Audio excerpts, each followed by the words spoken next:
1400 সাহাবীদের দিকে তাকিয়ে বিশ্বনবী বললেন, ও সাহাবারা, এটা আমার মায়ের কবর। বিশ্বনবী 1400 সাহাবীরে বললেন, জিয়ারত করার সময় কেউ কিন্তু কান্নাকাটি করতে পারবা না। 1400 সাহাবীকে কান্নাকাটি করতে নিষেধ করে বিশ্বনবী যখন নিজের মায়ের কবরের সামনে দাঁড়ালেন, বিশ্বনবী ছোট্ট বাচ্চার মতো হাউমাউ করে কান্না শুরু করে দিলেন। বিশ্বনবীর কান্না দেখে 1400 সাহাবাও কান্না শুরু করে দিল। বিশ্বনবী 1400 সাহাবীদের দিকে তাকিয়ে ধমক দিয়ে বলে, তোমরা কাঁদো কেন? সাহাবারা বলে, নবী, আপনাকে আমরা অনেক ভালোবাসি। আপনার চোখ দিয়ে দাঁড় দাঁড় করে পানি নামতে দেখলে আমরা আমাদের দুটি চোখ আর শুকনা রাখতে পারি না। বিশ্বনবী মায়ের আদর পায় নাই, কিন্তু মায়ের কবরের সামনে দাঁড়িয়ে ছোট্ট বাচ্চার মতো কেঁদেছে। মা বাবা আপনার সবচেয়ে বড় পীর, মা বাবা আপনার সবচেয়ে বড় দামি জিনিস। এই পৃথিবীর সব আল্লাহর ওলিগুলা যদি কোরআন খতম করে একটা গ্লাসের পানির মধ্যে ফু দেয়, আর আপনার জনম দুঃখিনী মা যদি শুধু বিসমিল্লাহ পড়ে আরেকটা গ্লাসের পানির মধ্যে ফু দেয়, আল্লাহর কসম আপনার মায়ের দোয়াটা আগে আগে কবুল হয়ে যাবে। ওগো মা, তুমি এই ধরনের শ্রেষ্ঠ নেয়ামত, তোমারই পদতলে রয়েছে জান্নাত, ঠিক কিনা? এজন্য আল্লাহ বললেন, প্রথম ফয়সালা আমি আল্লাহর ইবাদত করবা। দ্বিতীয় ফয়সালা মা বাবার সাথে ইহসান করবা। কি করবা? ইহসান। সবাই বলেন। এগুলো কোরআনে বর্ণিত টার্মিনোলজি, মানে পরিভাষা। এগুলো মুখস্থ করবেন। দুনিয়াতে কত পরিভাষা মুখস্থ করছেন, কত জ্যামিতির সূত্র মুখস্থ করেছেন, কত ইংরেজি ভাব সম্প্রসারণ মুখস্থ করেছেন, কিন্তু কোরআনের কথাগুলো মানুষ শুনতে চায় না। মাতা পিতার প্রতি আমরা সবাই আজকে থেকে ইহসান করব। কি করব? আমরা বললাম, আল্লাহ ইহসান কি? ইহসানের ব্যাখ্যা দেন। আল্লাহ নিজেই কোরআনে ইহসানের ব্যাখ্যা দিলেন, ইম্মা ইয়াবলুগান্না ইনদাকাল কিবারা আহাদুহুমা আও কিলাহুমা ফালা তাকুল লাহুমা উফ। ইহসানের ব্যাখ্যা হলো, আল্লাহ বললেন ইহসানের ব্যাখ্যা কি? শোনো শোনো। ইহসানের 5টা ব্যাখ্যা আল্লাহ দিলেন। প্রথম ব্যাখ্যা হলো, মা বাবা যখন বার্ধক্যে উপনীত হয়, মা বাবার বয়স যখন 60 হয়, 70 হয়, তখন তাদের কোনো কর্মকাণ্ডের কারণে ছেলে মেয়ে হিসেবে নাক ছিটকানো যাবে না, শব্দটাও করা যাবে না। কার কথা? মা বাবা আমাদের অনেকেরই বয়স হয়ে গেছে, 60-70 আছে না নাই? বিছানায় পড়া, তাদের কোনো কাজে, তাদের কোনো আচরণে নাক ছিটকানো যাবে? জোরে বলেন। আল্লাহ বলে, খবরদার, নাক ছিটকানো তো দূরের কথা, কি যন্ত্রণা, এই কথাটাও বলা যাবে না, ঠিক কিনা? এর কারণ আমরা যখন ছোট ছিলাম আমরা কম জ্বালাতন করি নাই। আমরা যখন ছোট ছিলাম কম কষ্ট মায়েরে দেই নাই। আপনার কত বছর আগের ঘটনা খেলা আছে? আপনার বয়স যখন 3, কি হয়েছিল? খেলা আছে তো? 3 বছরের কথা যদি আপনার খেলা না থাকে, আপনার বয়স যখন 2 ছিল কি জ্বালাতন করছেন মনে আছে? বয়স যখন ছিল 1, তখন তো আরো বেশি জ্বালাইছেন, তখন তো আমরা আরো বেশি জ্বালিয়েছি, ঠিক কিনা? আল্লাহ বলেন, তোমরাও কম জ্বালাও নাই, পেশাব পায়খানা করে ঘর ভরায় দিতা, শীতের রাতে বিছানা ঠান্ডা করে দিতা, ডান দিকে নিয়ে তোমার মা তোমার সাথে ঘুমালো, ডান দিকে পেশাব করে ভিজিয়ে দিয়েছো, তোমার মা তোমারে ঘর থেকে বের করে দেয় নাই। বাম দিকে আদর করে রেখেছে, বাম দিকে পেশাব করে ভিজিয়ে দিয়েছো, তারপরেও তোমার মা লাথি মেরে তোমারে ঘর থেকে বের করে দেয় নাই। শীতের রাতে তোমার মা তোমার বুকে নিয়ে ঘুমালো, কনকনে মাঘ মাসের শীতের রাত, পেশাব করে মায়ের জামাটা ভিজিয়ে দিয়েছো। রাত 3টার দিকে মা উঠে জামাটা চেঞ্জ করে নতুন জামা পরে তোমারে কোলে নিয়ে ঘুমিয়েছে, তোমারে ঘর থেকে তাড়িয়ে দিয়েছে নাকি? জোরে বলেন না। মা তোমারে ঘর থেকে বের করে নাই, তাড়ায় দেয় নাই, এতিমখানায় ফেলে আসে নাই, রাস্তায় ফেলে আসে নাই। যেই মা বাবা তোমাদেরকে এত যত্ন করলো, এত আদর করলো, তাদের বার্ধক্যে কোনো কাজের কারণে নাক ছিটকাবা না, তাদেরকে তোমরা বৃদ্ধাশ্রমে দিয়ে আসবা না। কার কথা? বৃদ্ধাশ্রম বাংলাদেশে আছে না নাই? ছেলে আমার মস্ত মানুষ, মস্ত অফিসার, মস্ত ফ্ল্যাটে যায় না দেখা এপারে ওপার, নানান রকম জিনিস আর আসবাব দামি দামি, সবচেয়ে কম দামি ছিলাম একে মাত্র আমি। ছেলের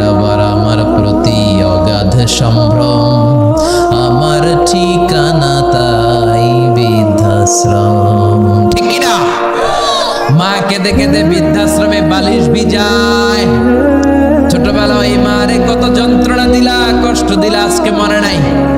বউয়ের পাল্লায় পড়ে মাকে তুমি বৃদ্ধাশ্রমে দিয়ে আসছো। খবরদার, যারা মা বাবারে বৃদ্ধাশ্রমে দেয় তারা বয়সে পৌঁছলে, তারা বার্ধক্যে পৌঁছলে, তারা যখন মা বাবা হবে তাদের কপালে বৃদ্ধাশ্রম থাকবে না। ঠিক কিনা? যে ডাকাত মা বাবার বৃদ্ধাশ্রমে দিয়ে এসেছো, তোমার কপালে বৃদ্ধাশ্রম নাই। ভাঙ্গা থালা হাতে নিয়ে তুই ভিক্ষা করে খাবি, চিল্লা এখন। ঠিক কিনা? আল্লাহ বললেন, খবরদার, আমি আল্লাহর দুইটা ফায়সালা। প্রথম ফায়সালা ইবাদত হবে একজনের, তিনি কে? আর ইহসান করবা মা বাবার সাথে। আমরা বললাম ইহসান কি? আল্লাহ বললেন, মা বাবা যখন বার্ধক্যে পৌঁছে, খবরদার, তাদের কোনো কাজে নাক ছিটকাবা না, বৃদ্ধাশ্রমে দিবা না, তাদের খেদমত করবা। তোমার জীবনটারে উজালা করে দিবে কি? জোরে বলেন না। আল্লাহ বললেন ইহসানের 2 নাম্বার ব্যাখ্যা, ওয়ালা তানহারহুমা ওয়া কুল লাহুমা কাওলান কারীমা। মা বাবারে ধমক দিও না। কি দিও না? অনেকে মা বাবারে ধমক দেয়, কি দেয় না? জোরে কোন? সবার সাথে ভালো আচরণ, ঘরে ঢুকলেই মারে বকা দেয়, গালি দেয়, আছে না নাই? বাবারে ডাকে বুড়া, মারে ডাকে বুড়ি, আছে না নাই? তুমি কেমন করে বাবারে বুড়া ডাকলা, মারে বুড়ি ডাকলা? তাদের এই বয়সটা তো এমনি এমনি হয় নাই। তোমারে লালন পালন করতে যে তারা তাদের জীবন যৌবন হারিয়ে আজকে বুড়া বুড়ি। ঠিক কিনা? তোমাকে মানুষের মতো মানুষ করতে যে তারা তাদের জমি হারালো, তোমারে বিদেশ পাঠাতে যে তারা তাদের ভিটে মাটি হারালো। খবরদার, এরকম দয়াময় মা বাবাকে ধমক দিও না। কার কথা? ওয়ালা তানহারহুমা। 3 নাম্বার ব্যাখ্যা, আল্লাহ বললেন ওয়াকুল লাহুমা কাওলান কারীমা। মা বাবার সাথে কোমল আচরণ করো, মোলায়েম ভাষায় কথা বলো, নরম ভাষায় কথা বলো। কি ভাষায়?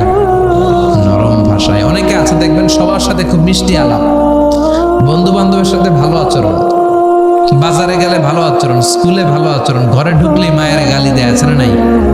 বাপারে গালি দেয়, আছে না নাই? ফ্যান্সি ডিলের টাকার জন্য মারে লাথি মেরা ঘর থেকে বের করে দেয়, এরকম ডাকাত আছে না নাই? আল্লাহ বললেন খবরদার, যত ভদ্রতা তুমি জানো, যত নম্রতা জানো, যত কার্টিসি তুমি জানো, সব কার্টিসি তুমি তোমার মা বাবার জন্য খরচ করবা। এরপর আল্লাহ বললেন ওয়াখফিদ লাহুমা জানাহাদ যুল্লি মিনার রাহমাতি ওয়া কুর রাব্বিরহামহুমা কামা রাব্বায়ানি সাগীরা। তোমার যত ক্ষমতা আছে, সম্পদ আছে, মা বাবার জন্য বিলিয়ে দাও। বেতন পেলে টাকাটা আগে মায়ের হাতে দাও। বউরে তো দিবেনি, আগে কিছু মায়ের হাতে দিয়ে। ঠিক কিনা? গিফট দিলে আগে মায়ের গিফট দাও। বরকত দিয়ে দিবে কে? মার হাতে তুলে দাও, বরকত আছে না নাই? মায়ের হাতে আগে দিলে ওই বেতনের ভেতরে বরকত ঢুকায় দিবে কে? আর বাবা মা একজন কিংবা 2 জন যদি দুনিয়া ছেড়ে বিদায় নেয়, তাদের কবরের সামনে দাঁড়িয়ে চোখের পানি ছেড়ে পড়তে আরম্ভ করো, রব্বির হামহুমা কামা রাব্বায়ানি সাগীরা ওয়া কুর রাব্বির হামহুমা কামা রাব্বায়ানি সাগীরা। ও আল্লাহ, মা বাবা দুজন যেমনি আমাদেরকে আদর করেছে, মা বাবার কবরে তুমি আমাদের বাবা মা 2 জনকে আদরের চাদরে ঢেকে নিও। পড়েন আমিন। যাদের বাবা মা নাই, এই দোয়াটা করবেন। প্রত্যেক নামাজের পরে আব্বা আম্মার জন্য এই দোয়াটা করতে হবে। রাজি আছেন তো? আমরা যারা আব্বা আম্মা হারিয়েছি, আল্লাহ তাদের কবরগুলোরে তুমি জান্নাতের বাগান বানাও। এজন্য মা বাবার সাথে ভালো আচরণ, এটা ফরজ। যুবক ভাইয়েরা, রক্ত গরম, মাথা ঠিক থাকে না, মার সাথে কি বলো, বাবার সাথে কি আচরণ করো। যেই বাবা মা তাদের জীবন যৌবন শেষ করলো তোমার জন্য, খবরদার ওই বাবা মারে গালি দিও না। তুমি নামাজি হতে পারো, তুমি আল্লাহর ওলি হতে পারো, হাজী সাহেব হতে পারো, কিন্তু মা বাবা যদি তোমার উপর নাখোশ হয়, তোমার দুনিয়াও শেষ, আখিরাতও আমও শেষ। সালাও। এজন্য বিশ্বনবী বললেন সবচেয়ে ভালো আমল মা বাবার সাথে ভালো আচরণ। আরবিতে এটারে বলে বিররুল ওয়ালিদাইন। কি বলে? এক সাহাবী বলল, নবী আইয়ুল আমালি আফদাল, এই পৃথিবীর বুকে সবচাইতে সেরা আমল কোনটা? বিষ্ণু বললেন 3টা। কয়টা? 1 নম্বরে আসসালাতু ফি ওয়াক্তিহা, সময় মতো নামাজ, আজান হওয়ার সাথে সাথে নামাজ পড়বা, এর চেয়ে ভালো কাজ আর নাই, ঠিক কি না? সালাতে কায়েম করো, সালাতে কায়েম করো, হবে সম্মানী তুমি, হবে জান্নাতি তুমি, হবে সম্মানী তুমি, হবে জান্নাতি তুমি, দিবে কাল হাসরে শীতল ছায়া আরশে আজিম, রব্বিয়াল আলা রব্বিয়াল আযীম। সুবহানাল্লাহ পড়েন। এক নাম্বার হলো আসসালাতু ফি ওয়াক্তিহা, সময় মতো নামাজ পড়া। দুই নম্বরে বিররুল ওয়ালিদাইন, মাতা পিতার খেদমত করা। তিন নম্বরে আল জিহাদু ফি সাবিলিল্লাহ, আল্লাহর রাস্তায় জিহাদ করা। আল্লাহর রাস্তায় জিহাদের দরকার আছে না নাই? এই তিনটা আমল সেরা। নামাজ যেমনি সেরা, মাতা পিতার সাথে ভালো আচরণ সেরা, জিহাদ করা সেরা। আরেক বর্ণনায় বিশ্বনবী বললেন মা বাবার খেদমত করা জিহাদের চেয়ে বেশি দামি। আল্লাহু আকবার। এক সাহাবী বললেন ইয়া রাসূলুল্লাহ আস্তাযিনুকাল জিহাদ, আমি জিহাদে যাওয়ার অনুমতি চাই। বিশ্বনবী বললেন বাবা মা কেউ বেঁচে আছে নাকি? সাহাবী বললেন আছে। বিশ্বনবী বললেন যাও ঘরে ফিরে যাও, ফাফিহিমা ফাজাহিদ, বাবা মার খেদমত করো, বাবা মার খেদমত করলে ঘরে বসেই জিহাদের সওয়াব পাবা। কি নিয়ামত চিনি না আমরা, বুঝি না, যতদিন থাকে ততদিন বুঝি না। বটবৃক্ষের মতো আমাদেরকে ছায়া দিয়ে রাখে, আদর দিয়ে, সোহাগ দিয়ে, পরামর্শ দিয়ে, বিপদের সময় আগলে রাখে, ছাতার মতো মাথার মধ্যে, মাথার উপরে দাঁড়িয়ে থাকে। যার মা নাই সে বুঝে মা না থাকার কি জ্বালা। বন্ধু চলে গেলে বন্ধু পাওয়া যায়, বউ চলে গেলে বউ পাওয়া যায়, টাকা চলে গেলে টাকা পাওয়া যায়। জনম দুঃখিনী মা যদি দুনিয়া থেকে একবার বিদায় নেয়, ওই মারে আর পাওয়া যাবে নাকি?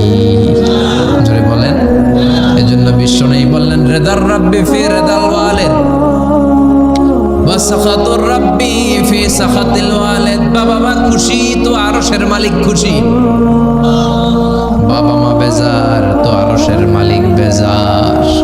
এজন্য সব সময় বাবা মারে খুশি রাখার দরকার আছে নাই? বিশ্বনবী বলেন জান্নাতে স্পেশাল দুইটা দরজা আছে, একটার নাম আব্বা, আরেকটার নাম আম্মা। একটা দরজার নাম আল আব, আরেকটার নাম আল উম। এই দুইটা দরজা আমাদের ঘরে আছে না নাই? বিশ্বনবী বলেন হুমা জান্নাতুকা ওয়া নারুক, বাবা মাই তোমার জান্নাত, বাবা মাই তোমার জাহান্নাম। এখন বাবা মার সাথে কি আচরণ করবা এটা তোমার সিদ্ধান্ত। দ্য ডিসিশন ইজ ইয়ার্স, সিদ্ধান্ত তোমার। তুমি কি ভালো আচরণ করে জান্নাত কামাবা না জাহান্নামী হবা? চিল্লা এখন ঠিক কি না? বাবা মা যদি মুশরিক হয়, বাবা মা যদি হিন্দু হয়, বাবা মা যদি কাফির হয়, তারপরেও বাবা মার সাথে ভালো আচরণের দরকার আছে না নাই?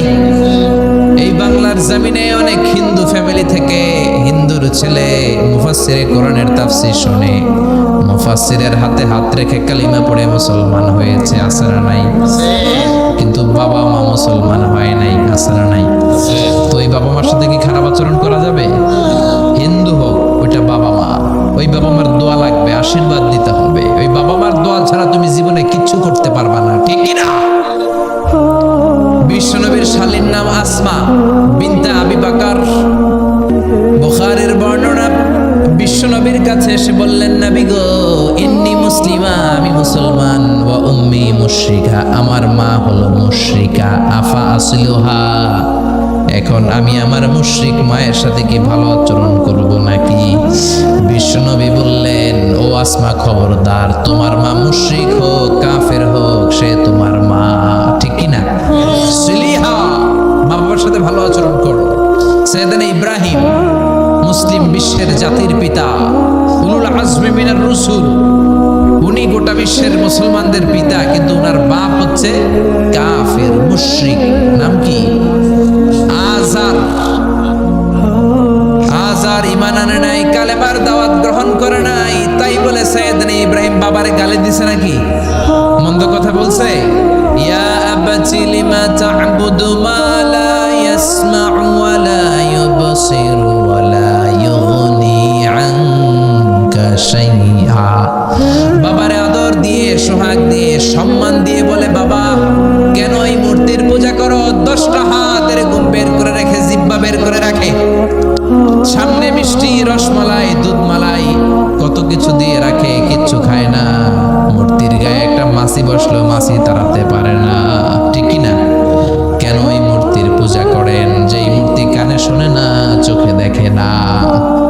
বুঝালেন, কিন্তু বাবারে গালি দেয় নাই।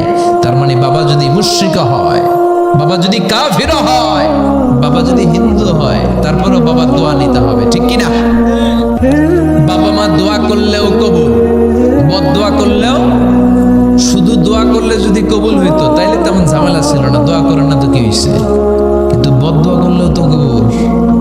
দোয়া করে না, যদি বদদোয়া করে মুসিবত আছে না নাই? বাবা মার ছেলে মেয়েদের দৃষ্টান্ত তরমুজ আর ছুরির মতো। বাবা মা হলো ছুরি, ছেলে মেয়ে তরমুজ।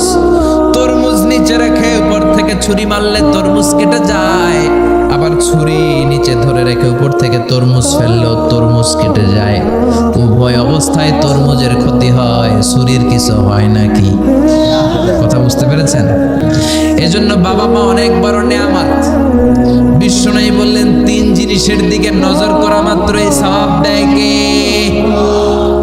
1 নম্বরে নাযার ইলাল মুসহাফ, কোরআনের দিকে তাকানো মাত্র সওয়াব।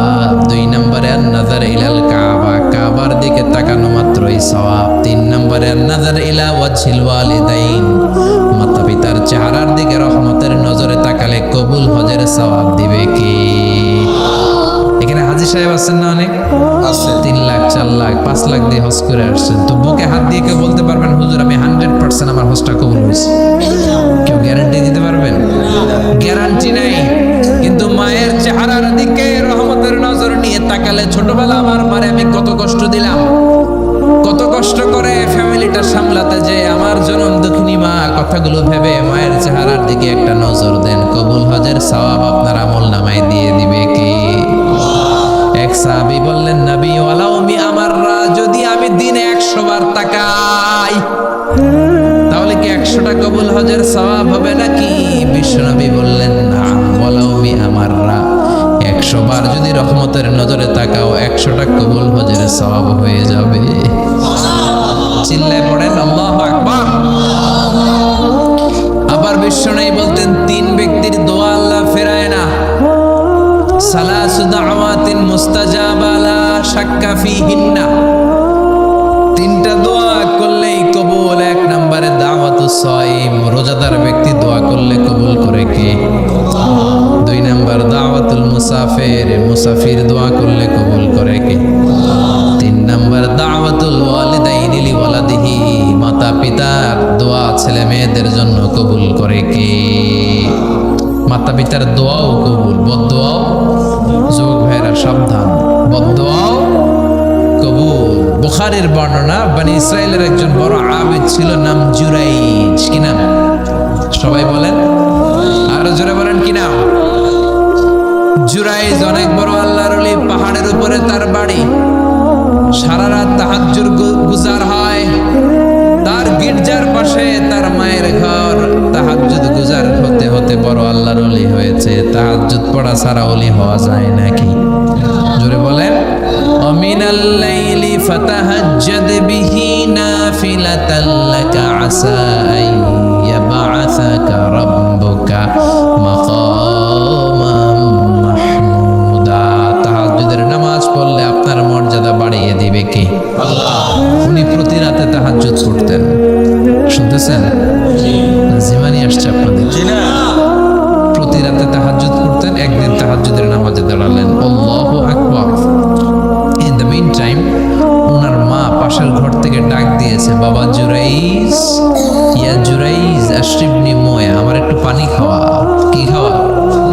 রাতের বেলা মাঝে মাঝে বয়স্কদের পানির তৃষ্ণা লাগে না? ও বাবা পানি খাওয়া।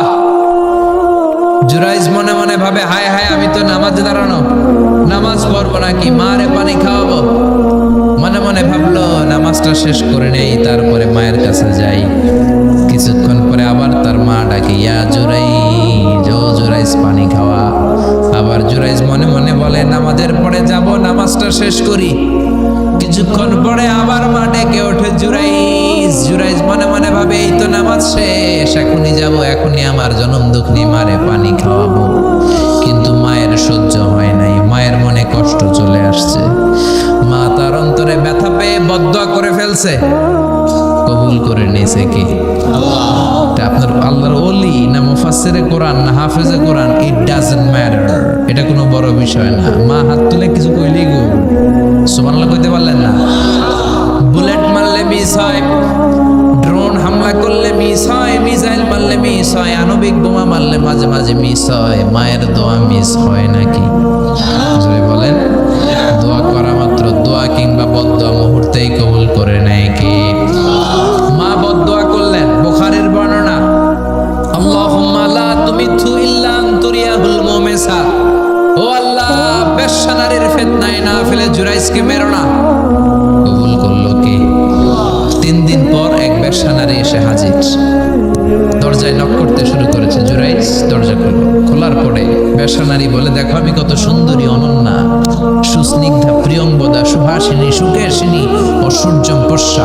কাক পক্ষী টের পাবে না, পৃথিবীর কেউ দেখবে না, চলো আমরা অপকর্মে লিপ্ত হই। জুরাইজ বলে, মাআযাল্লাহ, আমি আল্লাহরে ভয় পাই, আমার এইখান থেকে দূর হয়ে যাও। জুরাইজের কাছে সুবিধা করতে পারে নাই, না পেরে বেশ্যা পাহাড় থেকে নেমে এসে দেখে এক রাখাল সারাদিন ছাগল চড়ানোর পর ক্লান্ত শ্রান্ত হয়ে ঘুমাইতেছে। রাখাল রে উঠায় বলে, দেখো আমি সুন্দরী। রাখালকে পাইছি তোরে। রাখাল রাজি হয়ে গেছে। বেশ্যার রাখাল মিলে জিনা ব্যভিচার করেছে, অপকর্মে লিপ্ত হয়েছে, অবৈধ শারীরিক সম্পর্কে জড়িত হয়েছে। তাদের এই অবৈধ সম্পর্কের ফলে বেশ্যার পেটের ভেতরে বাচ্চা দিয়ে দিছে কি? দিন যায়, মাস আসে, মাস গড়িয়ে মাস আসে, বছর আসে, 3 মাস পরে বেশ্যার পেটটারে এত উঁচা করে দিছে কি? এলাকার লোকেরা ধরছে, কিরে তোর তো বিয়ে হয় নাই, বাচ্চা পাইলি কই? প্রশ্ন আছে না নাই? You didn't get married yet. From where did you get the baby? বাচ্চা পেলি কোথায়? তোর স্বামী নাই, তোর বিয়ে হয় নাই, তোরে তো আমরা চিনি এলাকার মেয়ে, বাবু পেলি কই? তোর পেট বড় হলো কেন? বেশ্যা বলে, ওই যে আল্লাহর ওলি জুরাইজ আমার সাথে অপকর্ম করেছে, আমার পেটের বাচ্চার বাবা হলো আল্লাহর ওলি জুরাইজ। কথাটা কি সত্য না অসত্য? মিথ্যা। কত পার্সেন্ট মিথ্যা? 100% মিথ্যা। সবাই কয়, কিরে জুরাইজ, এতদিন ভাবতাম তুই আল্লাহর ওলি, এখন তুই ভণ্ড। উপর দিয়ে ফিটফাট, ভিতর দিয়ে সদরঘাট, তোর সদরঘাট আজকে খুলতেছি। এলাকার লোকেরা লাঠি চোটা নিয়ে ওর গির্জার উপরে যে সবাই ধরছে, কিরে তোর উপর মে পাক সাফ, আন্দার মে খালাত মালাত, তোর বাইরে এত বড় লম্বা জুব্বার, ভিতরে এত ভেজাল, ঘটনা কি? এত ঝামেলা কোন তোর ভিতরে? সবাই মিলে গির্জা ভেঙে জুরাইজকে রশি দিয়ে বেঁধে জামিনে নিয়ে আসছে। জুরাইজ কয়, আমার অপরাধ কি? অপরাধটা বলো। সবাই বলে, তুই অপকর্ম করেছিস এই বেশ্যার সাথে। জুরাইজ কয়, মাফ চাই, দোয়াও চাই, আমি তো এই বেশ্যারে চিনি না। সবাই বলে, পাপ করার পরে কেউই কিছু জানে না, তোর অবস্থাও তাই, তোর ডেথ পেনাল্টি, তোরে আমরা মৃত্যুদণ্ড দেব। কি দণ্ড? কথা বলেন না। যুগে যুগে মৃত্যুদণ্ড আছে না নাই? জুরাইজ বলে, আল্লাহ কি বিপদে পড়লাম, জীবনে কোনো পাপ করি নাই, কোন পাপের শাস্তি তুমি দাও? জুরাইজ বলে, ঠিক আছে, মৃত্যুদণ্ড দিও, মরণের আগে, মারার আগে 2 রাকাত নামাজ পড়ার সুযোগ দাও। জুরাইজ 2 রাকাত নামাজ পড়ে চোখের পানি ছেড়ে দিয়ে আল্লাহর ডেকে বলে, মাবুদ রে, আমি বেশ্যার পেটের বাচ্চারে একটা প্রশ্ন করব, তুমি যদি আল্লাহ এক হও, বেশ্যার পেটের বাচ্চার মুখের জবান খুলে দিবা? পারবে? আল্লাহ পারবে? এত ক্ষমতা আল্লাহ। 3 মাসের বাচ্চা তো এরকম গোশতের টুকরো, এটা তো মানুষই হয় নাই, কথা বলবে কেমনে? এটার মধ্যে জবান খুলে দিতে পারবে? সাইয়েদনা জুরাইজ 2 রাকাত নামাজ পড়ে বেশ্যার ডেকে বলে, ও বেশ্যা, তোর পেটের বাচ্চার বাবাকে? কয়, আন্নে। এবার জুরাইজ বেশ্যার পেটের বাচ্চার দিকে ইঙ্গিত করে ডেকে বলে, ও পেটের বাচ্চা, তোমার রব যদি আল্লাহ হয়, তোমারে আমি প্রশ্ন করব, তুমি সবাইকে জানিয়ে দাও তোমার বাবাকে। কি আজীব তামাশা, সব মানুষকে তাজ্জুব করে। বেশ্যার পেটের ভেতর থেকে ছোট্ট বাচ্চা আওয়াজ করে বলল, আনতা লাস্তা আবি, আপনি আমার বাবা নন। আবি যাকা রাইল গানাম, ওই যে সিপার মধ্যে দাঁড়ায় আছে রাখাল, ওই রাখাল হলো আমার বাবা। চিৎকার করে পড়েন আল্লাহু আকবার। এত বড় আল্লাহর ওলি, সেও মায়ের বদদোয়া থেকে রেহাই পায়, তো আমরা কোথায় আছি? বদদোয়া করলে ভেজালে পড়ে যেতে হবে, রেহাই পাওয়া যাবে না। চিল্লা এখন ঠিক কিনা? এজন্য খবরদার এমন আচরণ করবো না যাতে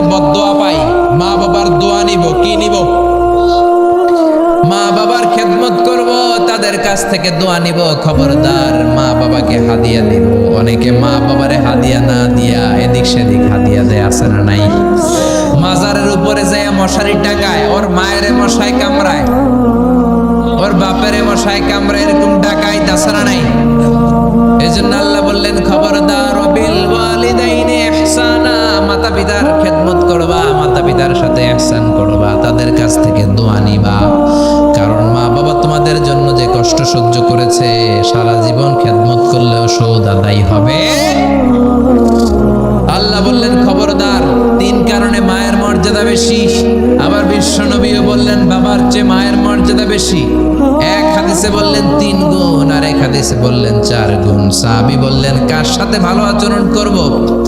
বিশ্ব নবী বললেন উম্মুক, তোমার মায়ের সাথে। তারপরেও বললেন মায়ের সাথে, তারপরেও মায়ের সাথে, তারপরে মায়ের সাথে, পঞ্চমবারে বললেন তোমার পিতার সাথে।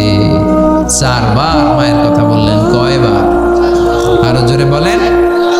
এজন্য আল্লাহ ডেকে বলে গোলাম খবরদার মায়ের সাথে ভালো আচরণ করবা। কারণ হামালাতু উম্মুহু, বাবা তোমারে পেটে ধরে নাই, পেটে ধরেছে কে? ওয়াহানান আলা ওয়াহান, বোঝার পরের বোঝা, জ্বালার পরের জ্বালা, যন্ত্রণার পরের যন্ত্রণা বাবা সহ্য করে নাই, করেছে কে?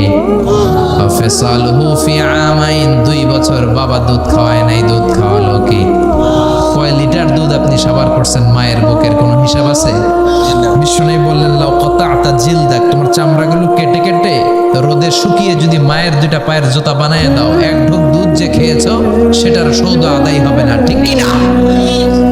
মায়ের এক ধারে দুধের দাম, কাটিয়া গায়ের চাম, বাপস বানাইলেও ঋণের শোধ হবে না। এমন দরদি হবে কেউ হবে না আমার মা গো, ঠিক কি না? 10 মাস 10 দিন কষ্ট দিলাম। একটা মা তার বাচ্চাকে জমিনে আনতে যে, জমিনের আলো দেখাতে যে কত কষ্ট করে, শুনেন। চিকিৎসা বিজ্ঞানীরা বলে সুস্থ মানুষ 45 ইউনিট ব্যথা সহ্য করতে পারে, এর বেশি পারে না। কত ইউনিট? 45 ইউনিট। এর বেশি যদি ব্যথা পায় কেউ, হয় মরে যাবে নয় বেহুশ। আমার আর আপনার মা আমাকে আর আপনাকে জন্ম দিতে যে 57 ইউনিট ব্যথা সহ্য করেছিল ডেলিভারির দিন। 57 ইউনিট, 57 ইউনিট প্লাস, তার চেয়েও বেশি। যেটা কোনো অ্যাক্সিডেন্টে আপনার দেহের 20টা হাড্ডি একসাথে ভেঙে গেলে যত ব্যথা, এর চেয়েও বেশি ব্যথা। সুবহানাল্লাহ কইতে পারলেন না? এজন্য আল্লাহ বললেন খবরদার মা বাবার সাথে খারাপ আচরণ করো না। মা বাবার সাথে খারাপ আচরণ করলে যত বড় আল্লাহর ওলি হও, কাজ হবে না। বিশ্ব নবীর এক সাহাবী নাম হলো আলকামা। কি নাম? মৃত্যুর আগে দিয়ে আলকামার মুখ দিয়ে কালেমা বেরোয় না। সবাই মিলে আলকামারে বলে ও আলকামা কালেমা, কালেমা পড়ো। আলকামার সামনে সবাই পড়ে লা ইলাহা ইল্লাল্লাহ, কিন্তু আলকামার মুখ দিয়ে বের হয় না। 3 দিন বিছানায় পড়া। কয়দিন? বিষ্ণু বলেছেন লাকিনু মাউতাকুম লা ইলাহা ইল্লাল্লাহ, তোমরা তোমাদের মুমূর্ষু রোগীদের সামনে লা ইলাহা পড়ো। দাদা মরে যায়, চাচা মরে যায়, মুমূর্ষু বিছানায় পড়া, কাছে কানের সামনে যে পড়তে আরম্ভ করবেন লা ইলাহা ইল্লাল্লাহ, লা ইলাহা ইল্লাল্লাহ মুহাম্মাদুর রাসূলুল্লাহ। শুধু কালেমা যে পড়বেন, লা ইলাহা ইল্লাল্লাহ পড়বেন, আবার জোর করবেন না চাচা পড়েন, পড়েন চাচা কালেমা পড়েন, কালেমা পড়েন, আপনি মরে যেতেছেন পড়েন, এগুলো বলবেন না। কারণ এরকম জোরাজোরি করলে এমনি তার রূহ বের হইতেছে, তার তো জান খারাপ। সে যদি রাগের মাথায় কয় না পড়ুন না, তাহলে ঝামেলা আছে না নাই? শুধু কানের সামনে যে মোলায়েম কণ্ঠে পড়তে আরম্ভ করবেন লা ইলাহা ইল্লাল্লাহ, লা ইলাহা ইল্লাল্লাহ, তাতেই সে বুঝে যাবে, ঠিক কি না? বিশ্বনবীর সাহাবা আলকামার মুখ দিয়ে কালেমা বেরোয় না। বিশ্বনবী সুহাইবকে পাঠালেন, বেলালকে পাঠালেন, 2 জন যে আলকামার কানের সামনে কালেমা পড়ে, কিন্তু কালেমা বেরোয় না। বিশ্বনবী আলকামার বউরে ডেকে পাঠালেন, ও আলকামার বউ, আলকামা কেমন ছিল? আলকামার বিবি বলে খুব নামাজি ছিল নবী, জিকির করতো, তাহাজ্জুদ মিস হতো না। আলকামার বাবা মা 2 জনের কেউ বেঁচে আছে নাকি? আছে, মা আছে। আলকামার মারে ডাকো। বিশ্বনবী আলকামার মারে বললেন, ও আলকামার মা, তোমার বেটা আলকামা কেমন ছিল? আলকামার মা বলে, ভালো ছিল, নামাজ পড়তো নি পড়তো, রোজা রাখতো নি রাখতো, তোমার সাথে কেমন আচরণ করতো। এই কথা জিজ্ঞেস করার পরে আলকামার মা কান্না শুরু করে দিয়েছে। ডেকে বলে, ও নবী, আমার কথা শুনতো না, বউ পাগলা ছিল, নামাজ রোজা ঠিকই ছিল, কিন্তু আমার কথার গুরুত্ব দিত না, অনেক কষ্ট দিছে আমারে, আজ আমার মনে ব্যথা। বিশ্বনবী বলল, তোমার নিজের ছেলে কি আর করবা, মাফ করে দাও। আলকামার মা বলে, না, মাফ করবো না। কি বলে? ভেজাল আছে না নাই? বিশ্বনবী বললেন, লাকড়ি আনো, আগুন জ্বালাও, আলকামারে আমরা আগুনে ফেলবো। লাকড়ি আনা হলো, দাও দাও দাও দাও করে আগুন জ্বালানো হলো। সব সাহাবীরা ধরাধরি করে আলকামারে আগুনে ফেলবে। ইন দ্য মিন টাইম আলকামার মা এসে বিশ্বনবীর পা ধরে বলে, ও নবী, আমার কলিজার টুকরারে আগুনে ফেলবেন না, আমার নারছেরা ধন আলকামা, 10 মাস 10 দিন আমি পেটে ধরেছি, আগুনে ফেলবেন না। বিশ্বনবী বললেন, তাহলে মাফ করছো কিনা বলো। চোখের পানি ছেড়ে দিয়ে বলে, নবী যান, আলকামার ব্যাপারে আমার মনে আর কোনো দুঃখ নাই, আমার ছেলেটারে তারপরেও আপনি আগুনে ফেলবেন না, আমি আমার আলকামারে মাফ করে দিলাম।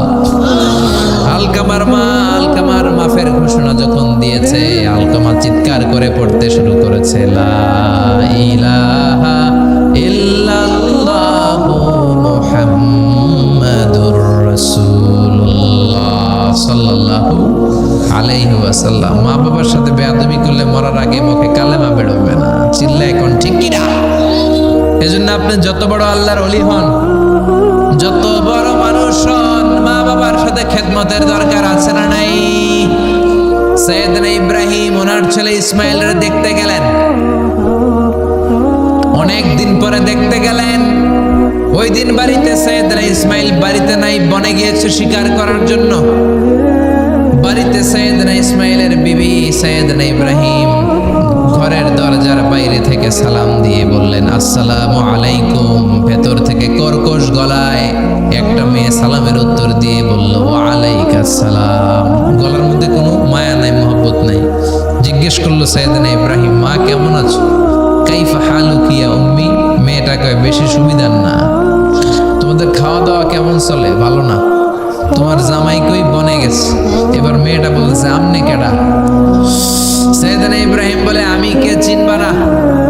ইযা জাআ যাওজুকা মিনাল গাবা, স্বামী যখন বন থেকে ফিরবে, ফাকরাই আলাইহিস সালাম, তোমার স্বামীর একটা সালাম দিবা। ওয়া মুরিহি আইগাইরা আতাবাতা বাবিহি, আর বলবা ঘরের দরজার ঘরের দরজার চৌকাঠটা যেন তোমার স্বামী পাল্টে দেয়। এই কথা বলে বুখারীর বর্ণনা। কিসের হাদিস? বুখারীর হাদিস। ইব্রাহিম চলে গেলেন। ইসমাইল আসার পরে বিবি বলতে আরম্ভ করছে, দুপুরবেলা একটা বুড়া আইছিল। বুড়া কে আইছিল? সৈয়দনা ইসমাইল বলে, কোন বুড়া আসছে? কি বলছে? বিবি বলে, আপনারা সালাম বলছে, ওয়া আলাইকুমুস সালাম। আর কি বলেছে? আর বলছে ঘরের দরজার চৌকাঠ যেন আপনি পাল্টে ফেলেন। এই কথা বলার পরে সৈয়দনা ইসমাইল চিৎকার দিয়ে বলে, ও কি করলি তুই? নিজের কপাল পড়লি, নিজের কপালে নিজে কুড়াল মারলি। ওমিয়া, চোর বোঝে চোরের সিগনাল, পুলিশ বোঝে পুলিশের সিগনাল, নবী বোঝে নবীর সিগনাল, ঠিক কিনা? সেদিন ইব্রাহিম যা বলছে ইসমাইল আলাইহিস সালাম ধরে ফেলছে। ডেকে বললে, এটা বুড়া না, এটা তোর শ্বশুর, এইটা আমার বাবা ইব্রাহিম খলিল। আমার বাবা যা বলেছে, সিগন্যালটা তো গ্রিন সিগন্যাল না, এটা তো রেড সিগন্যাল, এটা তো বিপদ সংকেত। আমার বাবা যা বলেছে এর মানে হলো তোর জন্য আমি তালাক দেই। Get out, get out, I divorce you, তোরে তালাক দিয়ে দিলাম। বাবার খুশির জন্য তালাক দিয়ে দিস। আপনার আব্বাও যদি আপনার বউরে এমনি তালাক দিয়ে ফেলতে বলে, দিবেন নাকি? আবার দিয়ে ফেলেন, দিয়েন না, মুসিবত। আপনার বাবাও বাবা, সৈয়দনা ইসমাইলের বাবা, ইব্রাহিমও বাবা, ঠিক কিনা? সৈয়দনা ইব্রাহিম মন গড়া কথা বলতেন না, আকাশ থেকে ওহী আসলে বলতেন। এই জন্য আপনার বাবা যদি বলে বউরে তালাক দিয়েন না, খবরদার, বাবারও বুঝাইবেন, বউরেও বুঝাইবেন, ঘরে সংলাপ করবেন, সমঝোতা করবেন। আমাকে দুই নেত্রী সংলাপ করে না তো কি হয়েছে, আমরা সংলাপ করব, ঠিক কি না? ঘরে ঘরে আমরা সংলাপ শুরু করব, মিলাই দিবেন, হ্যাঁ, বুঝাই দিবেন, বাবারও বুঝাবেন, বউরও বুঝাবেন। তালাক দেওয়ার ইসলামী যে সিস্টেম, এটাকেও মেনটেন করলে পৃথিবীতে কোনো তালাকই থাকবে না, ডিভোর্স রেট একেবারে কমে যাবে। এখন ঘরে ঘরে তালাক, ঠিক কি না? তালাক দেওয়ার সিস্টেম হচ্ছে পঞ্চম স্টেপে যে তালাক, পঞ্চম ধাপে। প্রথম ধাপ হচ্ছে ফাইদুহুন্না, বউর সাথে ঝগড়া হইলে ফাইদুহুন্না, বউরে কক্সবাজার বেড়াইতে নিয়ে যাও, বসুন্ধরায় শপিং করে দিবা, নানির লইয়া ঘুরতে যাবেন, যমুনা ফিউচার পার্কে নানিরে বেনারসি শাড়ি কিনা দিবেন, কসমেটিক্সের বক্স কিনা দিবেন। এই জন্য বললো ফাইদুহুন্না, বেপরদায় চললে ওয়াজ করবেন, নসিহত করবেন, বুঝাবেন। এই জন্য বউয়ের সাথে যদি ঝগড়া হয় তালাক না, ইসলাম প্রথমে বলছে ফাইদুহুন্না, ওয়াজ করেন, বুঝান, ঘুরতে নিয়ে যান, শাড়ি কিনে দেন। এতেও যদি লাভ না হয়, ওয়াহজুরুহুন্না ফিল মাদাজি, বিছানা আলাদা করেন, বউ থাকবে এক ঘরে, আপনি থাকবেন আরেক ঘরে। হয়তো এই বিচ্ছেদের কারণে ভুল বোঝাবুঝি ভেঙে যাবে, স্ত্রী ফিরে আসবে, ঠিক কি না? এতেও কাজ হয় না। তারপরে আল্লাহ বললেন ওয়াদ্রিবুহুন্না, এবার একটু শাসন করেন। ঘুরতে নিলেন, কাজ হয় না, শাড়ি কিনে দিলেন, কাজ হয় না, রোম আলাদা করলেন, এরপরও কাজ হয় না, এরপর ওয়াদ্রিবুহুন্না, শাসন করেন। অনেকে এটার অর্থ করে বউরে পিটাও না, পিটানো না। বিশ্বনবী কোনোদিন বউয়ের গায়ে হাত দেয় নাই, ঠিক কি না? এই ওয়াদ্রিবুহুন্নার শাব্দিক অর্থ হলো পিটাও, কিন্তু পারিভাষিক অর্থ হলো স্ত্রীকে একটু শাসন করো।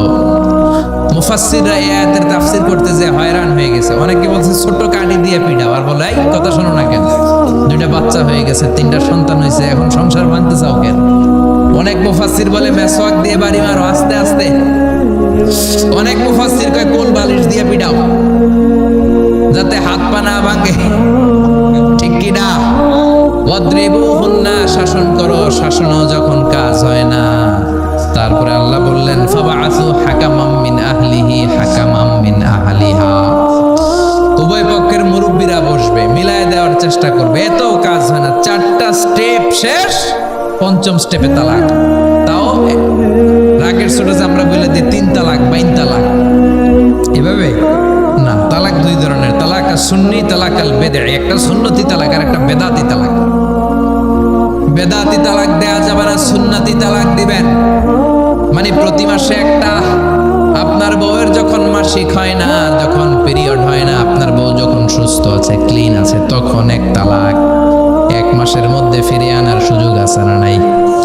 1 মাস পরে দিবেন দ্বিতীয় তালাক, দ্বিতীয় মাসেও ফিরে আনার সুযোগ আছে না নাই?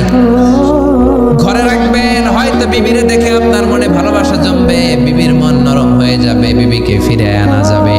তৃতীয় মাসে 3 তালাক যখন দিবেন, আর ফিরে আনার সুযোগ নাই। এটাকে বলে আত-তালাক আল বাইন আল বাইনুনা, এরপরে আর ফিরে আনার সুযোগ নাই।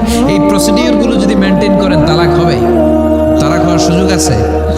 এজন্য এগুলো মেনটেন করে তালাক দিবেন, ডিভোর্স রেট কমে যাবে। ওমরে ফারুকের জামানায় এক লোক তার স্ত্রীকে 100 তালাক দিছে। কয় তালাক? এরকম ডাকাত বাংলাদেশও আছে না নাই? 100 তালাক দিছে। এখন ওয়াইফ যে ওমরে ফারুককে বিচার দিছে, ওমরে ফারুক বলল তোমার হাজবেন্ডকে ডেকে আন। ডেকে আনা হলো, কিরে কয় তালাক দিছস? কয় 100 তালাক। দিবি 3 তালাক, 100 তালাক দিছস কেন? কয় মেজাজ গরম আছিল। ওমরে ফারুক বলে ঠিক আছে, বিচার হলো 3 তালাকে তোর বউ তালাক, বাকি 97 তালাক এখন তোর পিঠে পড়বে। সুবহানাল্লাহ পড়েন। এরকম যদি মাইট দেওয়া যেত জায়গা মতো, সব তালাক বন্ধ হয়ে যেত। চিল্লায় বলেন ঠিক কি না? এজন্য আপনার বাবা যদি বলে ও বাবা তোর বউরে তালাক দে, তালাক দিবেন না, বুঝাবেন। বাবারেও বুঝান, বউরেও বুঝান, বরকত দিবে কি? সাইয়েদনা ইব্রাহিম বললেন ঘরের দরজার চৌকাঠ পাল্টে ফেলবো। মনে আছে ঘটনা? না ভুলে গেছেন বোধহয়। তালাক দিয়ে দিলেন বিবিকে। নতুন সংসার শুরু হলো, আরেকটা বংশীয় নেককার মেয়েকে বিয়ে করলেন। 3 বছর পর সাইয়েদনা ইব্রাহিম আবার বেড়াতে আসলেন।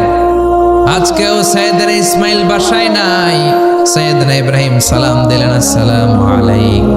এবার জাদুমাখা কণ্ঠে, কুকিল কণ্ঠে, মোলায়েম কণ্ঠে একটা মেয়ে ঘরের ভেতর থেকে বলে ওয়ালাইকুম আসসালাম। ওয়ালাইকুম আসসালাম। সাইয়েদনা ইব্রাহিম বললেন কাইফা হালুকি ইয়া উম্মি, মা কেমন আছো বলো। আলহামদুলিল্লাহি আলা কুল্লি হাল, সব অবস্থায় আলহামদুলিল্লাহ। সুবহানাল্লাহ পড়েন। সংসার কেমন চলে? কয় খুব ভালো। খাওয়া দাওয়ার অবস্থা কি? কয় আরো ভালো। এবার মেয়েটা বলে, কে আপনি? এই মরুভূমির মাঝখানে রৌদ্রের মধ্যে দাঁড়িয়ে দাঁড়িয়ে কথা বলেন, কেউ তো কোনোদিন আমাদের খোঁজ নিতে আসে না, কে আপনি? ঘরে আসেন। সৈয়দনা ইব্রাহিম বলে, না, আমার পরিচয় দিব না, ঘরেও আসবো না। মেয়েটা বলে, আপনি যদি ঘরে না আসেন আমি কিন্তু রাগ করব। সুবহানাল্লাহ কোন। জোর করে ঘরে নিলেন, শরবত খাওয়ালেন, খেজুর খাওয়ালেন, রুটি খাওয়ালেন, মাংস খাওয়ালেন। সৈয়দনা ইব্রাহিম চোখের পানি ছেড়ে দোয়া করলেন, ও মিয়া, এটাও মাইয়া, আগেরটাও। আহা, বেশ কম আসরা নাই। সৈয়দনা ইব্রাহিম মাথায় হাত বুলিয়ে দিয়ে দোয়া করলেন আর বললেন, ইদা জা যাওজুক মিনাল গাবা, তোমার স্বামী যখন বন থেকে ফিরে আসবে, ফাকরাই আলাইহিস সালাম, তোমার স্বামীর একটা সালাম দিবা। ওয়া মুরিহি আইয়ুসবিতা আতাবাতা বাবিহি, আর বলবা ঘরের দরজার নতুন চৌকাঠ যেন জীবনেও না পাল্টায়। চলে গেলেন। ইসমাইল আসলেন। বিবি বলল, নুরানি চেহারার এক আল্লাহর ওলির মতো মুরব্বী লোক আসছিল। মুরব্বী আসছে শুনে ইসমাইল তো ভয় পেয়ে গেলেন। কিরে, আগে তো একটা ঘটনা ঘটছে, ঠিক কিনা? কেমন আচরণ করেছিস বল। বিবি বলে, আপনি ভয় পাবেন না, আমি খুব ভালো আচরণ করেছি, আপ্যায়ন করেছি। তিনিও খুশি হয়ে আমার মাথায় হাত বুলিয়ে দোয়া করে দিয়েছেন আর বলেছেন, ঘরের দরজার নতুন চৌকাঠ যেন জীবনেও আপনি না পাল্টান। সুবহানাল্লাহ। সৈয়দনা ইসমাইল বিবিকে জড়িয়ে ধরলেন। বিবিকে জড়িয়ে ধরে বললেন, ও বিবি, তুই তো পরীক্ষায় গোল্ডেন এ প্লাস। কি এ প্লাস? যেই মুরব্বী লোকটা এসেছিল সাধারণ কোনো মানুষ নয়, তোমার শ্বশুর আমার বাবা ইব্রাহিম খলিল। আমার বাবা যেই কথা বলে গিয়েছেন, যে ইঙ্গিত দিয়েছেন, এটা তো গ্রিন সিগন্যাল। আমার বাবা বলেছেন, তোমার যেন কোনোদিন তালাক না দেই, তোমার যেন ছেড়ে না দেই। এই যে তোমার হাতটা দুনিয়ার বুকে ধরলাম, জান্নাতে যেন তোমার হাত ধরেই দুজনে জান্নাতে ঢুকে যায়। এজন্য বাবা মায়ের দোয়ার দরকার আছে না নাই? মায়ের দোয়ার চেয়ে বড় দোয়া আছে নাকি? জোরে বলেন। সাইয়েদনা মুসা আলাইহিস সালাম আল্লাহরে বললেন, আল্লাহ, মাইয়াকুনু জালিসি ইয়াউমাল কিয়ামা, কিয়ামতের দিন আমার সাথী কে হবে? আল্লাহ বললেন, সাহিবুকা ফিল জান্নাতি জাজ্জার, কিয়ামতের দিন তোমার সাথী হবে একজন কসাই। কে হবে? জোরে বলেন না। সাইয়েদনা মুসা আলাইহিস সালাম একটু ফেড়া বলেন, কিরে, কসাই কেন আমার সাথী হবে?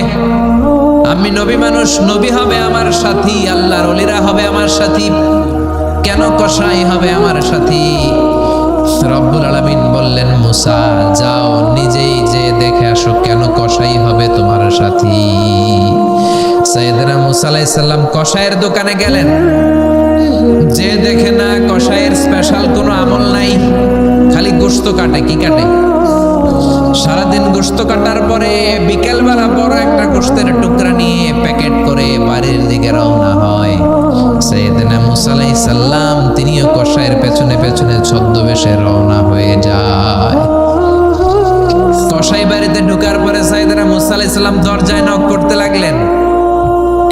কসাই দরজা খুলে দিতে লাগলো। সাইয়েদনা মুসা আলাইহিস সালাম পরিচয় গোপন করে বলে, আমি একজন মুসাফির, আজকে রাতে ও কসাই ভাই আপনার বাড়িতে থাকতে চাই। কসাই বলে, আহলান সাহলান, আসেন, এই ঘরের মধ্যে বসেন। পাশের ঘরে আমার একটু কাজ আছে। পাশের ঘরে যে কসাই মাচার উপর থেকে বৃদ্ধা একটা নারীকে নামিয়ে নিজ হাতে গোসল করে টাওয়াল দিয়ে গা মুছে গোশত রান্না করে রুটি বানিয়ে রুটি আর গোশত এই বৃদ্ধা মহিলার মুখের মধ্যে তুলে দেয়। মহিলাটা তৃপ্তি সহকারে খাওয়ার পরে হাত দুইটা উপরের দিকে তুলে আঁচলটা পেতে আল্লাহরে ডেকে বলে, আল্লাহ, আমার ছেলের উপর আমি সন্তুষ্ট, এই বলে বিড়বিড় করে কি যেন দোয়া করে দেয়। মহিলাটাকে খাওয়ানোর পরে কসাই প্লেটের মধ্যে গোশত আর রুটি এনে সাইয়েদনা মুসার কাছে এসে বলে, ও মুসাফির ভাই, এই নেন আপনার রাতের খাবার। রাতের খাবার খেয়ে আপনি ঘুমিয়ে যান, সকালে আপনি যাবেন আপনার পথে, আমি যাব আমার দোকানে। সাইয়েদনা মুসা বলে, ও কসাই, আগে বলো এই বৃদ্ধা মহিলাটাকে। কসাই বলে, বৃদ্ধা মহিলাটা ছাড়া দুনিয়ায় আমার কেউ নাই, আমি ছাড়া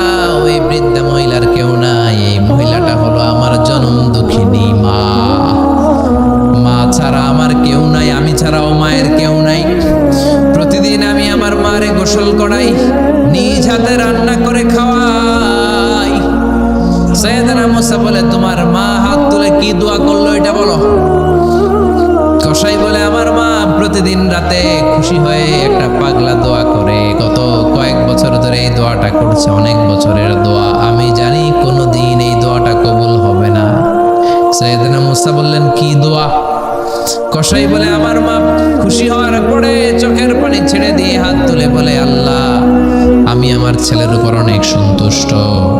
শুনেছি এই জামানার বনি ইসরায়েলের সবচেয়ে বড় পয়গম্বর, তার নাম নাকি মুসা কালিমুল্লাহ। আমি তোমার কাছে দোয়া করে গেলাম, আমার ছেলের তুমি ওই মুসা নবীর সাথে জান্নাতে ঢুকাইয়া দিবা। মুসা আলাইহিস সালাম বলে, কানেকশন তো এই জায়গায়, আসল কানেকশন তো এখানে, এটা তো মায়ের দোয়ার বরকত। আল্লাহু আকবার। এজন্য মায়ের দোয়ার বরকতে কসাইকেও নবীর সাথী বানিয়ে দিয়েছে কে? বিশ্বনবী বাবা মার আদর পায় নাই, জন্মের আগে বিশ্বনবীর বাবা নাই, 6 বছর বয়সে মা নাই, দাদার কাছে মানুষ হয়েছেন, চাচার কাছে মানুষ হয়েছেন। বিশ্বনবী হুদাইবিয়ার উমরা যেদিন করতে যাবেন, 1400 সাহাবীকে নিয়ে বিশ্বনবী উমরা করার জন্য রওনা হলেন। পথিমধ্যে আবওয়া নামক জায়গার মধ্যে বিশ্বনবীর মায়ের কবর। বিশ্বনবীর মায়ের নাম কি? তোরা দেখে যা আমিনা মায়ের কোলে, মধু পূর্ণিমারি সেথা চাঁদ দোলে। তোরা দেখে যা আমিনা মায়ের কোলে। ঠিক কিনা? মায়ের কবর বলল সামনে, জায়গার নাম আবওয়া, ছোট্ট একটা টিলা। 1400 সাহাবীদের দিকে তাকিয়ে বিশ্বনবী বললেন, ও সাহাবারা, এটা আমার মায়ের কবর। আমি আল্লাহর কাছ থেকে অনুমতি পেয়েছি মায়ের কবর জিয়ারত করার। তোমরা যারা জিয়ারত করতে চাও আসো। 1400 সাহাবী বলে, আমরাও আপনার মায়ের কবর জিয়ারত করব। বিশ্বনবী 1400 সাহাবীরে বললেন, জিয়ারত করার সময় কেউ কিন্তু কান্নাকাটি করতে পারবা না। 1400 সাহাবীকে কান্নাকাটি করতে নিষেধ করে বিশ্বনবী যখন নিজের মায়ের কবরের সামনে দাঁড়ালেন, বিশ্বনবী ছোট্ট বাচ্চার মতো হাউমাউ করে কান্না শুরু করে দিলেন। বিশ্বনবীর কান্না দেখে 1400 সাহাবাও কান্না শুরু করে দিল। বিশ্বনবী 1400 সাহাবীদের দিকে তাকিয়ে ধমক দিয়ে বলে, তোমরা কাঁদো কেন? সাহাবারা বলে, নবী আপনাকে আমরা অনেক ভালোবাসি, আপনারে কাঁদতে দেখলে আমাদেরও কান্না আসে। আপনার চোখ দিয়ে দাঁড় দাঁড় করে পানি নামতে দেখলে আমরা আমাদের দুটি চোখ আর শুকনা রাখতে পারি না। বিশ্বনবী বললেন, আদ্রাকাতনি রাহমাতুহা ফাবাকাইতু। আমার ছোটবেলার স্মৃতি মনে পড়েছে, আমার মা যে আমারে আদর করেছে ওই স্মৃতিগুলো আমার মনে পড়েছে। আমার মা আমেনা আমারে জাইতুনের তেল মালিশ করে দিত গায়ে, আমার মা আমেনা আমারে জামা পরিয়ে দিত, কোলে নিত, আদর করত, চুমু খেত। ওই স্মৃতিগুলো আমার মনে পড়েছে, তাই আমি কাঁদি। তোমরা কাঁদো কেন? বিশ্বনবী মায়ের আদর পায় নাই, কিন্তু মায়ের কবরের সামনে দাঁড়িয়ে ছোট্ট বাচ্চার মতো কেঁদেছে। এজন্য মায়ের দোয়ার দরকার আছে না নাই? বিশ্বনবী কানা ইউকাসিমুল আহমান ফিল জিআররানা, জিআররানা নামক জায়গার মধ্যে বিশ্বনবী কুরবানির গোশত বিতরণ করছেন। কিসের গোশত? বাংলাদেশে কুরবানির গোশত বিতরণ হয় কি হয় না? জোরে বলেন। বিশাল লম্বা লাইন। বিশ্বনবী লাইনের মধ্যখান থেকে বৃদ্ধা একটা নারীকে আলাদা করে নিয়ে আসলেন। বিশ্বনবী নিজের গায়ের চাদরটা বিছিয়ে দিলেন, মহিলাটারে বসালেন, বড় একটা গোশতের টুকরা দিলেন, প্যাকেট দিলেন। বৃদ্ধা মহিলাটাও বিশ্বনবীর মাথার মধ্যে হাত বুলিয়ে দিয়ে দোয়া করে গেল। সাহাবীরা বললেন, ইয়া রাসূলুল্লাহ, ইয়া হাবিবাল্লাহ, হাজার হাজার মানুষ, কাউকে তো লাইন থেকে আলাদা করলেন না, কে এই বৃদ্ধা মহিলা? কেন এই মহিলারে নিজের চাদরের উপরে বসতে দিলেন? বিশ্বনবী বললেন, জন্মের আগে আমি বাবা হারালাম, 6 বছর বয়সে মাকে হারিয়েছি, মায়ের বুকের দুধ আমি খেতে পারি নাই। যেই মহিলাটারে আমার চাদরের উপর বসতে দিলাম, এই মহিলাটা হলো আমার দুধ মা হালিমা, বনু সাদ গোত্রের হালিমা।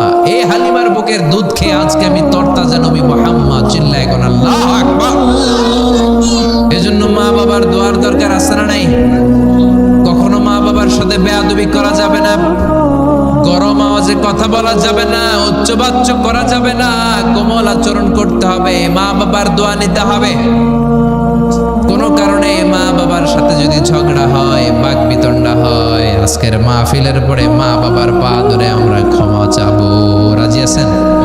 সবাই রাজি আছেন? কেউ যদি মা বাবার পা ধরে ক্ষমা চায়, মা বাবা কি ক্ষমা না করে পারে? আর আম্মা আব্বার পায়ে ধরে চোখের পানি ছাড়তে কি কোনো লজ্জা আছে? জোরে বলেন আছে? আজকে আমরা ক্ষমা চাইবো, আজকে আমরা দোয়া নিব। মা বাবার দোয়া সবচেয়ে বড় দোয়া। মায়ের দোয়া থাকলে ওই ব্যক্তি কখনো ব্যর্থ হয় না। মায়ের দোয়া, আল্লাহর রহমত, এই দুইটা জিনিস যদি কারো জীবনে থাকে, সফলতা তার হাতে ধরা দিবে, ঠিক কি না? এজন্য আল্লাহ বললেন আমার স্পেশাল ফয়সালা দুইটা। কয়টা? ওয়াকাদা রাব্বুকা আল্লা তা'বুদু ইল্লা ইয়্যা ওয়া বিল ওয়ালিদাইনি ইহসানা। প্রথম ফয়সালা ইবাদত হবে একজনের, তিনি কি? আল্লাহ ছাড়া অন্য কারো জিকির করা যাবে? আল্লাহ ছাড়া অন্য কারো কাছে চাওয়া যাবে? আল্লাহ ছাড়া কোনো মাজারে যে সেজদা দেয়া যাবে? দ্বিতীয় ফয়সালা হলো মাতা পিতার খেদমত করতে হবে। আমরা যতটুকু পারি মা বাবার জন্য অর্থ ব্যয় করব।